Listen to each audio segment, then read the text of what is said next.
I feel the same way about Cam. Cam was always a superstar, and then at the end of his career, he had to deal with a lot of adversity, and he handled that like an absolute champ. And you handled like your role in Baltimore and even the injury in Cleveland. I thought you were real classy about everything. So number one, I respected you the most when you were doing the least on the field, honestly, because you were a vet to Lamar. And I think that's a really cool thing and how it comes full circle. So what's that relationship like now? What was it like on the field? And he's an MVP, and I think it's unfair to ask this question almost, but what would take him to the next level? Yeah, Chris, I appreciate you saying all that. And, even going back to my last year in Washington in 2015, when I didn't play a snap, I still had to be there for Kirk Cousins and Colt McCoy. And I took pride in being a pro in those situations. As you know, in life, everything's not going to go the way that you want it to. So when I had an opportunity to sign with Baltimore, I absolutely knew like the chances of me making that team were slim to none. Right. They had actually brought me in before they drafted Lamar. And when they drafted Lamar, you can honestly say like the power of Twitter saved my job, because as soon as they drafted Lamar, I sent out a tweet and I said, I can't wait to get to work with this young guy and be there for him. And my quarterback coach called me like 10 minutes later and he said, hey man, really appreciate you sending that out. That went a long way with the guys in the building and the ones making the decision. So the way I took that was like, man, they're about to cut me after they drafted Lamar. I'm like, golly, I just got here. I just saved my job on Twitter. I saved my job because of a tweet. But no, the relationship with Lamar was great. What I tell people is like his first year was the frustrating year for him because everyone thought like he was going to come in. Teams wanted him to play receiver, wanted to play another position. And he was dealing with all of that. But when Joe Flacco got hurt and he had to be thrusted into, to go out and play, I thought he handled it great.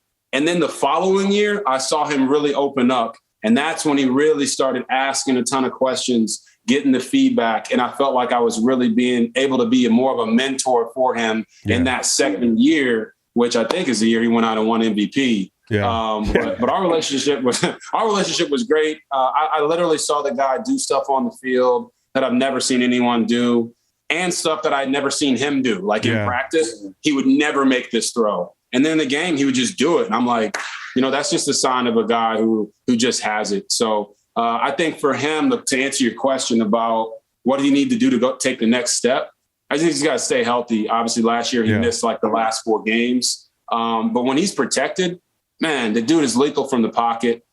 He actually carries the Ravens more than any other quarterback in the league carries their team because of the workload they put on top of him. Exactly.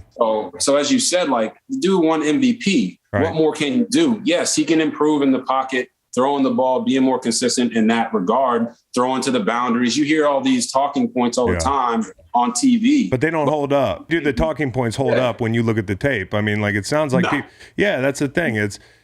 I think for me, it's just the offense in general. Like, what does the offense have to do more than him? I mean, because obviously his productivity is maxed out. But I wonder, because we used to play Greg Roman twice a year in the NFC West, and they were some dogs, and they had a really complex run scheme. And when you pair that with Lamar, it's damn near lethal. But at times, I think about the Miami game, and all quarterbacks have bad games, but the offenses in general have bogged down.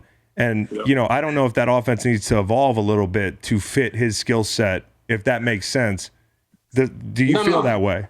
No, I what you're saying is spot on. Like, the talking points that you hear on TV a lot of times aren't spot on with Lamar, but they have to find something to talk about. And this, like, finding that content on a daily basis when you work at one of these networks can be difficult. So sometimes people fall into just saying stuff the narrative, because it's the easy narrative, the easy thing to say. So, Lamar's not maxed out as far as like his potential, but what the Ravens can do with him and have done with him. I mean, they broke a record that like lasted for 60 years when I was there in Baltimore running the ball. So that when you get a Greg Roman offense, you better buckle your chin strap on that day, because they're going to run the heck out of the football. And when you talk about scheme, I just think they have to use the regular season to figure out who else they can rely on outside of Lamar Jackson and Mark Andrews. Right. Because when you get to the playoffs, as you know, they're going to try to make you play left-handed. Yeah. So is James Prochet a receiver that can step up for you? Is Devin Duvernay a guy that can step up for you?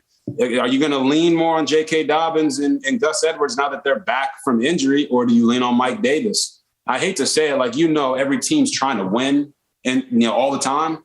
But I think the Ravens got to go out there and kind of treat it like a Kobe Bryant, Michael Jordan situation. Like, throughout the year, Jordan's going to get his 30 points. Yeah. But in the middle of that game, he's going to work on a part of his game that he's maybe not as strong at, so that when he gets to the playoffs, he can rely on that jump shot, that fadeaway. Yeah. So that's how I look at the Ravens. They got to spend the regular season and try to schematically take some stuff off of Lamar, because there's no way for 17 to 21 games he can be Superman every single game. Listen to the full podcast on Spotify, Apple Podcasts, and other podcast streaming platforms. Wherever you want to get the podcast, you can get the podcast. Pretty simple. New episodes every Monday, Wednesday, and Friday. Don't forget to like and subscribe for more content. Podcasts get pretty wild. This is real tame.